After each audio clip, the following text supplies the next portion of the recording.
Hello, hello, welcome back to Let's Talk HP Lovecraft and Let's Talk Short Fiction. If you've not subscribed already, please do, and enjoy our videos. Today's video, we're going to look at The Beast in the Cave, written by HP Lovecraft, of course. First draft was written in 1904, final draft in 1905, but not published until June 1918 in the amateur press journal, The Vagrant. This must be just about the very first, or at least the oldest story by Lovecraft to be published. He was a teenager at the time. And for a teenager's writing, I'd say it's quite good. The narrator is a man on a tour of a large, unspecified cave. He wanders away from the tour guide, becomes lost for several hours until his light goes out. In the beginning, he's completely rational about things. He's not afraid. Maybe he should be. But eventually, his torch does go out, and he begins to hear the soft pitter-patter of foots in the darkness behind him. At first, this unseen beast appears to be on 4 legs, but at other times it sounds like it's on 2 legs, so he's not quite sure. Is there 2 different things following him, or is it something that can stand up as well as walk on all 4s? He theorizes that maybe it's a mountain lion or something like that, some normal animal that has come in from the darkness or from the light and gotten lost down there in the caves, just as he has.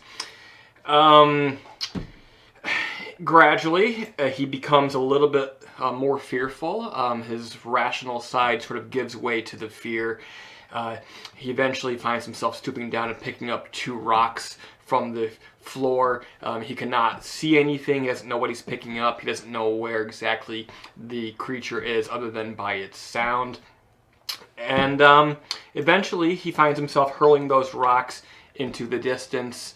After the first one, there is sort of a thud, and then after the second one, he hears no more from the creature. Shortly after, in the other direction, he sees some lights.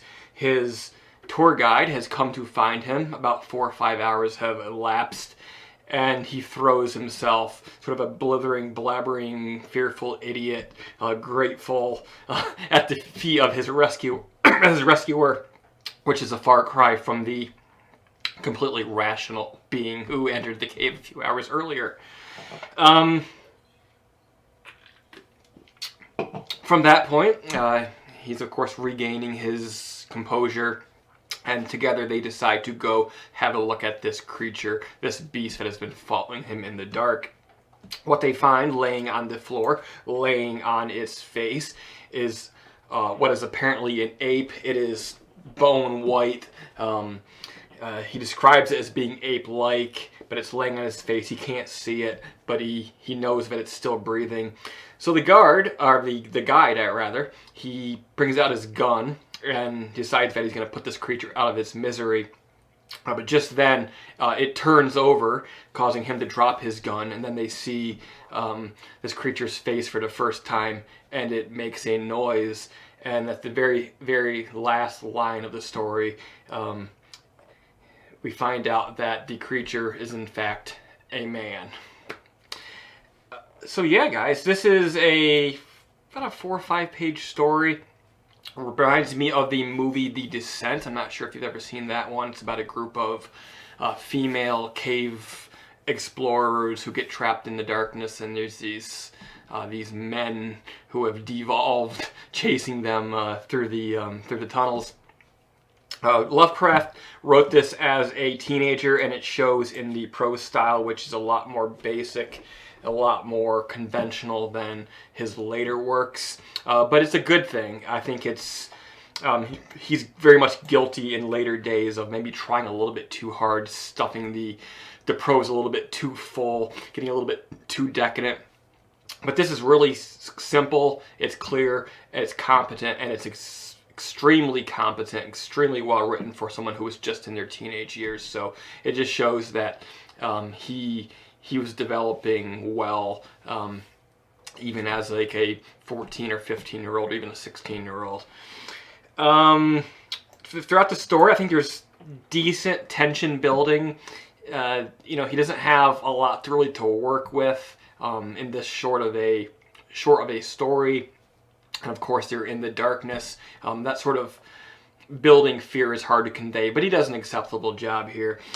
The reveal at the end of the Beast it's cool. I think it's probably a lot cooler back then, or even a few decades ago.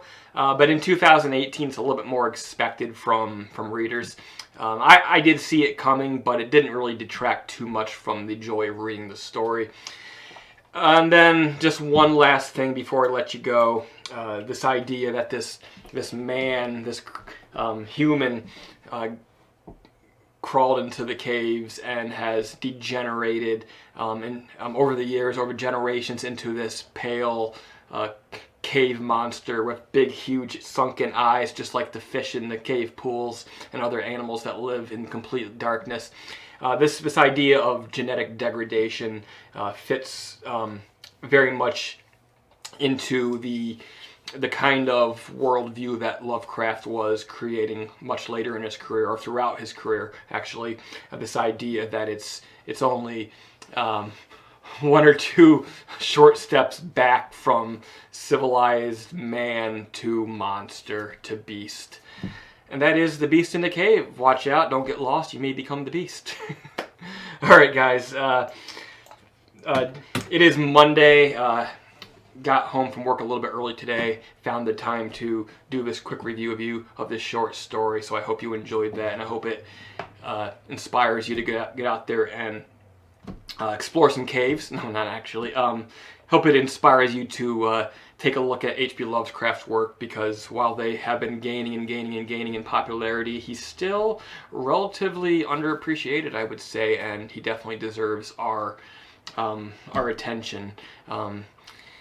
These days, when there's this, I'm not going to say there's no good writing coming out today, but you can definitely tell how much of what is being written today in the horror and the sort of the strange story genres is definitely been sort of culled from the ideas of Lovecraft, and you better go back to one of the originals instead and see how he did it. So thanks for tuning in once again.